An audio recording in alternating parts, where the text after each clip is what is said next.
Hello, I'm your host, Dr. Braha. Welcome to the Zermed Show. On the show, we will feature local community physicians who are experts in their field and who will share their experiences and wisdom with us. We cover a broad range of health topics on the show, and today we have Dr. Theodore Hufford, Director of the Bariatric and Metabolic Institute, along with Sydney Baker, Advanced Clinical Coordinator. They are the current leadership for the Bariatric Surgery Department at One Brooklyn Health. Welcome to the show. Thank you. So we always start off each show with speaking with our healthcare providers about their background, where they came from, and how did they end up here in Brooklyn, specifically here at One Brooklyn Health. Sydney, tell us a bit about yourself, your background, and how you became involved in the bariatric program here.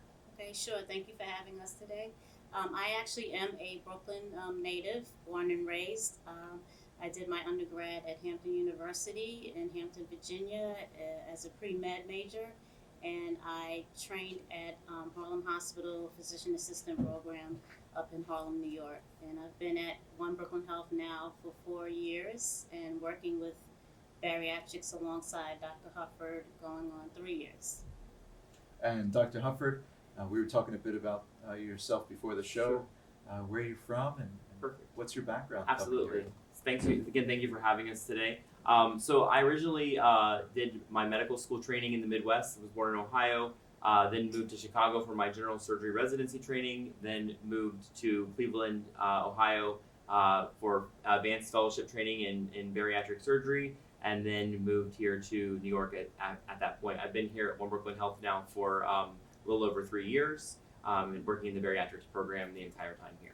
Well, welcome to Brooklyn, and it's an honor and a pleasure to meet with you guys today regarding bariatrics. And so for our viewers, the word bariatrics may not ring a bell, but obesity and being overweight certainly do. The majority of our country, unfortunately, is overweight or obese. But please explain to the viewers today, what does it exactly mean, the word bariatrics, and what is bariatric surgery?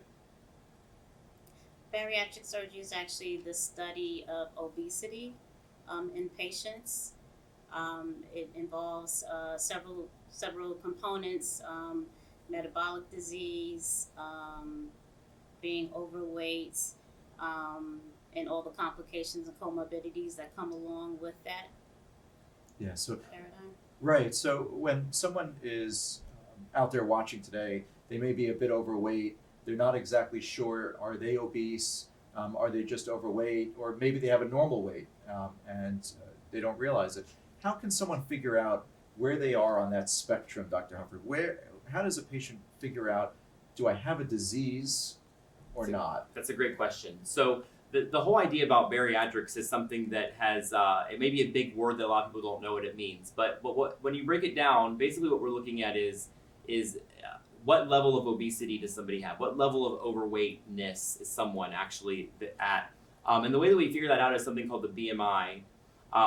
So basically what we do is we compare height and weight, okay? And so BMI levels are comparing height and weight. So that way, I always describe to patients, we can compare apples, oranges, and bananas. The three of us here have different heights, different weights, different ages, we're different sexes, that kind of thing. So the way we compare apples, oranges, and bananas is by using something called the BMI. And so when we use the BMI and use that to compare height and weight, basically when you're above a certain level of what we call BMI, you are considered to be obese or overweight. And there's different levels and categories within that. But basically, if you go to any website and search, BMI, body mass index, you're going to find out exactly where your BMI level is at. And then based on that, you can see whether or not you are normal weight, overweight, or obese. Right. So just from your iPhone or from your computer, you could type in on Google, what's my BMI? You punch in your height and your weight, because one person might be 180 pounds, and that's normal because they're, say, 7 feet tall, or they're 180 pounds and they're 4 foot something. And so everyone is sort of put together into this BMI calculator, so you can now have apples to apples, really, right, exactly, and compare. So there are certain numbers of BMI, so if someone's watching and by the time we're done talking about this question, they've already got their BMI in front of them. What is the BMI that says, hey, I'm obese? Okay, so a normal BMI is 25 or 18 to 25, so in that range. You're considered to be overweight when you're a BMI of 25 to 30, and then you're considered to be obese when you're any BMI above the level of 30, okay? Right. When we start talking about clinical disease, and when it's really disease specific, is when you start looking at BMIs that are 35 and greater, and usually BMIs that are 40 and greater. And unfortunately in the United States, we've actually seen a huge uptick and rise in the number of people and the percentage of the population that has a BMI greater than 40 and greater than 50. So we're not seeing these BMI levels start to go down. Actually, we're seeing them go up over time, especially over the last 20 or 30 years. Right. So when I'm sitting in my office talking to somebody about their weight, they're often very surprised that they're in this category of obesity when we calculate the BMI. When we start to talk about bariatric surgery and we talk about obesity as a disease, what are some of the diseases that humans that people go through as a result of obesity? What is it's not just being overweight, but what happens? What are the other sequelae, the other adverse events that tend to happen once we reach that obesity level? So you can start head to toe, right? So, and that's kind of what I tell patients is look at yourself from head to toe, because there are things that happen in every body system that is related to obesity. The big ones that we always talk about and that you always hear about are diabetes, high blood pressure, high cholesterol, heart disease, sleep apnea or snoring issues. But there are even infertility issues for females, right? Inability to conceive and have a child. There are issues with migraine headaches can be caused by obesity. Osteoarthritis, bone joint pain, all related to obesity. So basically, if you look head to toe, there's almost something in every single body system. But the big things that we start to really talk about are what we call the metabolic things, like Ms. Baker was mentioning earlier. The metabolic things are the ones that wreak havoc in our bodies and are related to obesity. And that's things like diabetes, high blood pressure, high cholesterol, and unfortunately fatty liver. Right. So there are many aspects of obesity that people don't realize. It's not just being overweight or being obese, needing to lose weight. It's all the other health effects that come down. Now, as all of us know, well, if we're overweight or if we're obese, the first step to treating it is to start losing weight. So what are the first steps that people should consider? I know we're talking about surgery today, but that's not always the first step going for an operation. What are the first sort of measures that you recommend people take, or maybe you want to start because you're the coordinator and you meet patients right off the bat? What are your first discussions with them to help improve their weight? The first discussion I have is basically speaking with them about their journey with losing weight, whether they have attempted diets or lifestyle changes in the past, how successful they were with those. We talk about their goal weight, what they see themselves at comfortably. And then I usually tell everybody, when you start the program, I suggest that you omit certain things out of your diet. Immediately off the bat, added sugar, soda drinking, take everything out the house that you know is bad for you, and start putting them in that mindset that this is not just, the surgery is a tool to help you reach your goal weight, but it's not the only thing. There has to be lifestyle changes, diet changes, and everything else. Yeah, so the surgery is not a magician. It's not like a magic show where, boom, you lost the weight. Mm-hmm. It still requires these really important lifestyle changes. To me, it seems almost like surgery is the easy part. Everything else is difficult. In a lot of ways. Right, Yeah. changing A lot your of diet, ways, yes. Exactly. exercise. Yeah, a lot of ways. When you're meeting with a patient initially, Sydney, and you want to sort of, arrange a guide or a map of how they get from point A to point Z, from obesity and at risk for all these terrible problems to getting back to normal weight, what are the first steps in the office when you meet with them, aside from the diet and lifestyle changes? What doctors do they have to see? What tests do they have to undergo in order to even qualify or to be considered for a bariatric surgery? Okay, so immediately we'll do a battery of blood work, abdominal ultrasound, some of the clearances that they have to get from other physicians are cardiology clearance, psychiatry clearance to rule out any eating disorders. They have to see our nutritionist and be cleared by our nutritionist. Some patients who will have a sleep apnea evaluation. Those who have COPD or asthma or any pulmonary issues will see a pulmonologist, and usually patients who are type 2 diabetic that are on insulin or multi-meds will be seen by the endocrinologist. So it's really a comprehensive evaluation before we even get to talking about whether the patient can undergo the surgery yet. So you meet with them, you're determining their candidacy. Do they have the right numbers? Do they qualify for an operation? And then can their body handle it? Can their mind handle it? Right. There's a real global approach to these patients. Once they're in your program and they're checking off all these little boxes and they're doing their homework and seeing the specialists to make sure they're okay for surgery, Dr. Hufford, when you meet with them and start talking about bariatric surgery, what is your approach? I know there are different types of bariatric surgeries. How do you make that first meeting with the patient sort of guide them in which operation they might go for? What are your factors that you're considering? Absolutely. So and that has changed over the years, right? Over the course of the last, especially over the last few years, that's definitely changed a lot. We do about 5 different types of bariatric surgery internationally, I guess if that's the way you want to put it. We do about 5 different types here in the big picture, but really we talk about 2 different surgeries right now.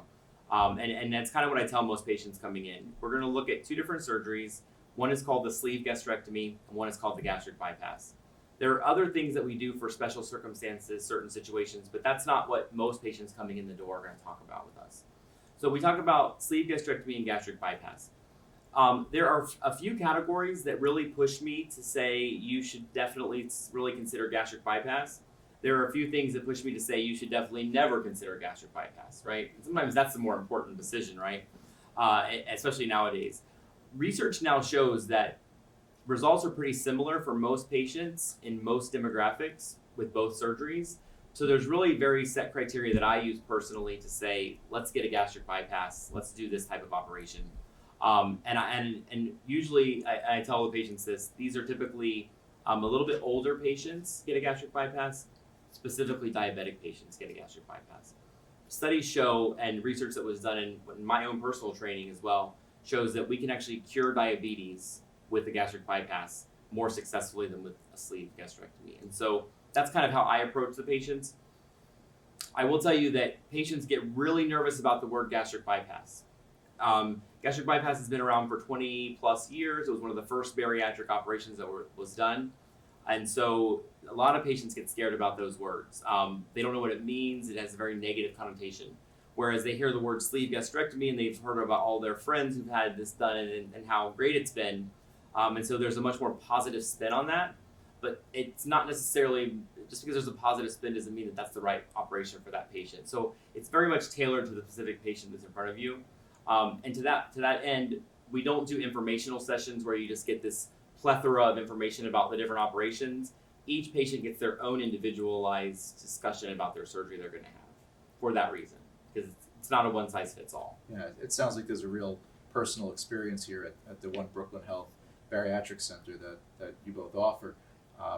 So when a patient comes in, it's not as though they're coming to say, I want this surgery. It's what surgery is best for me is the right approach. Absolutely. So over the last number of years, as you mentioned, there's been good research coming out showing us about how the benefits of these different surgeries affect our patients. And as you mentioned, diabetes. What is the newest and greatest? What's the latest information that you've come across in the field of bariatric surgery recently that you may want to share with everybody? It's great. That's a great question, actually. So not only, 10 years ago, people didn't realize this would cure diabetes, or cure high blood pressure, or cure sleep apnea, for example. And so when you think about, I'm going to get my high blood pressure treated, or I'm going to treat my diabetes with a medication, that is just putting a Band-Aid on something. That's not actually treating the underlying problem. And so patients, what's interesting about what's changing nowadays is both we can cure diseases, which I think there's a big, as I said, bigger difference between cure and treat, right? I think the newest, latest, and greatest, what I'm finding the most interesting, and I think the new frontier in bariatrics right now, is this whole idea of fatty liver disease, and the way that we can actually prevent cancer, which is a huge deal, right? So The most common cause now of liver cancer is fatty liver. It's no longer alcohol or these other problems people used to have as much. So the more we can treat fatty liver and obesity, the better we can treat and prevent cancer. And I think that's a huge frontier that we've just embarked on. Yeah, We're on that direction right now. We see this in our practice in gastroenterology, where numerous patients are referred for fatty liver, for having an abnormal sonogram. And I would say that years ago, even when I was back in medical school, when physicians would hand a sonogram over to me and it would say fatty liver, and we would discuss it, there wasn't much attention paid to this. And so for our viewers today, if you've had a recent sonogram, you speak with your doctor to see whether or not you have fatty liver, especially if you're overweight or obese, because as Dr. Hufford's talking about now, this is a major cause of cirrhosis, if not the leading cause, and cancer, and the need for transplant in our country. And there's that stigma out there that only alcoholics get liver disease, or if I had hepatitis, that's the only way I can have liver disease. But with our country's obesity and overweight epidemic, liver disease is a big deal. So it's nice to hear how bariatric surgery is helping cure or prevent this from getting worse. And even in the recent changes that we've noticed, so we're seeing even the insurance companies and the National Institute of Health change their requirements for who's a candidate for bariatric surgery by decreasing the BMI requirements for things like diabetes. You know, a lot of insurances will now allow us to do that at a lower BMI or lower weight because we can get a better cure. So, you know, less about how many pounds you're going to lose and more about what these metabolic things look like afterward. And I think that's where the fatty liver is headed next. I think we're going to start to see some insurance companies start to approve lower BMIs for the same reason. It's really great to hear that we have a cure for some of these bad diseases like blood pressure and diabetes and fatty liver by undergoing a bariatric procedure. Sydney, when you're meeting with a patient, what are the numbers now with the insurance companies where they will say, yes, you can go ahead and proceed with the surgery?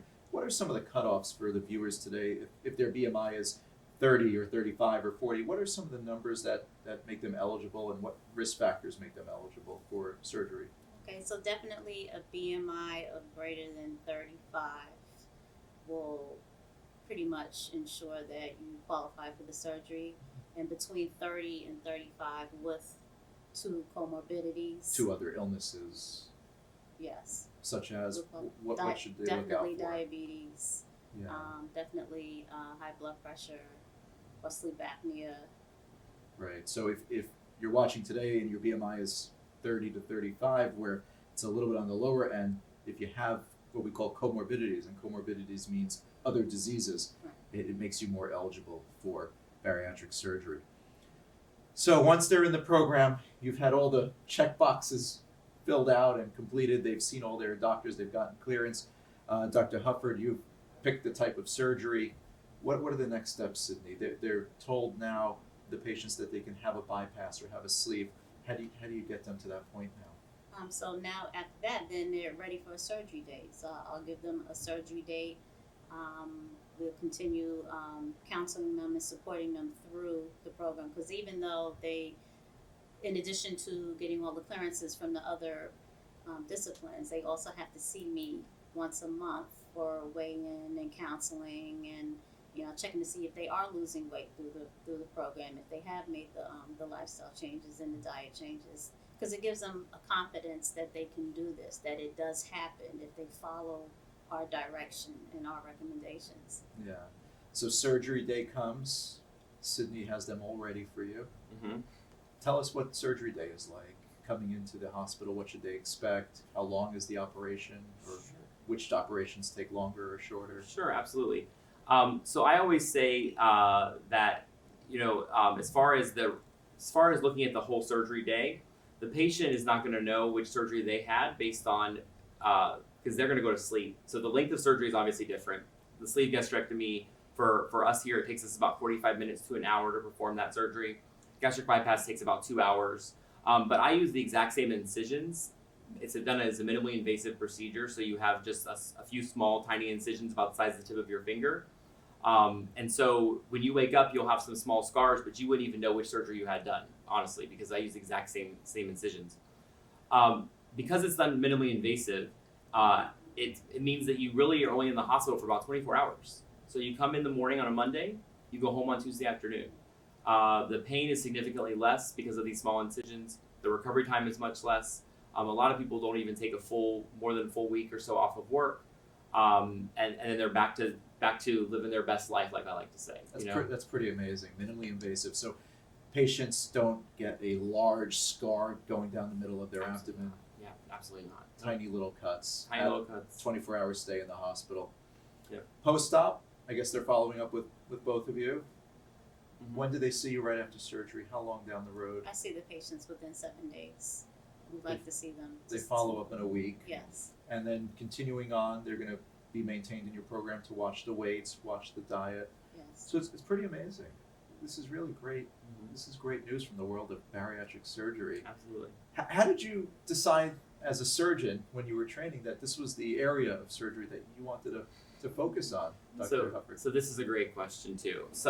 And I always said I'm never going to do this as a career because it's too close to home, But I think that it being too close to home is actually what makes it the right thing to do, right? The right idea. And even going along that, we always talk about with patients, and we kind of mentioned this earlier, that this is a tool. This is something that we can use to our advantage. But it's not everything, right? Weight loss is still a journey. And even over the last few years, I had gained a little bit of weight. And recently I went back into the bariatric medicine, obesity medicine kind of route for my own personal life and lost another 82 pounds again. So weight loss is a journey. You're never going to be all the way at the end. It's all about the journey and not the destination at the end of the day. But that's how I ended up doing bariatrics. And I'm very happy that I did it. And I'm very proud of the work that we get to do here in East New York. Yeah, it's a real personal experience to have been a patient and then now be the provider for the disease that you had. So you had surgery quite some time ago. 16 years ago. 16 years, and you had the gastric bypass. Yep. Mm-hmm. Amazing. Yep, absolutely. Yep. So does that make you maybe connect better with your patients? Does it give you an edge, or I think it gives help you me better communicate? I think it does. I think patients understand it a little bit better. Obesity is there's a stigma with obesity in our society. You can see it all over television, right? So when you're talking to somebody who actually was sitting in the same place that they were sitting in just a few years ago, I think it provides the patient a different experience, 100%. And it guides how we run and do certain things in our office too. There's certain things that we do that are that I have made be that way because of my personal experiences 16 years ago, right? So I think that also changes how our patients are approached in our office. Yeah, you know what it's like to have been in their shoes, which is unique in medicine. Yeah. Not all providers, not all practitioners have been in the shoes of their patients. So that's really nice to know. And it shows you no one's perfect. Yes. Everyone, right? So even it's very easy for a patient to go see a doctor and for the doctor to say you should lose some weight, you should go on a diet, when they don't need to go on a diet, right? But when you've been where that patient's at, it's a very different experience. And right, because you've gone through it. It's a really great way of looking at what you do as a practitioner in bariatric surgery. In our field also, when we recommend people to go for a colonoscopy, I think they like to know that the doctor's had one. Mm-hmm. And been through That's it. a good point. It's such a good point. Yes. It's very easy to tell someone to go through a test or go through a surgery. It's another to have been there yourself and be able to relate to the patients. That's really wonderful. So the Bariatric Center here is taking care of patients with obesity from many, many different angles. Sydney, what is the biggest challenge in getting somebody in the door? Well, we really haven't had a challenge lately of getting people through the door. The more that it's been word of mouth for us because we haven't had a chance to do much marketing between employees and old patients, and they're bringing in their family members. It's Word of mouth. Mm-hmm. Word of mouth. That's so good. far. Yeah. So exactly that stigma that we have to stop ignoring this and maybe thinking of it in one way, but in another that this is a curable disease. I think we've created an environment that patients feel very comfortable coming and talking about it, and that makes it easy for word of mouth to work. Amazing. Yeah. Well, it was really nice to meet with both of you today, and it sounds like this center here at One Brooklyn Health is providing an absolutely necessary cure to a terrible disease, obesity, and to all the side effects, the diabetes, the blood pressure, fatty liver. You're able to treat these patients with a surgery, with an intervention, with diet, with lifestyle, and hopefully cure some horrible, horrible side effects. So thank you for meeting with us today. It was really a pleasure Thank you. to have you both here on the show. Thank you. Thank you for that. You're welcome. Thank you for your interest in the show and your desire to become involved and educated. I invite you to visit our website at www.zermed.com and check out our tools, connect with us on social media. You can also reach us by phone at 718-510-2103. Please be well and stay safe.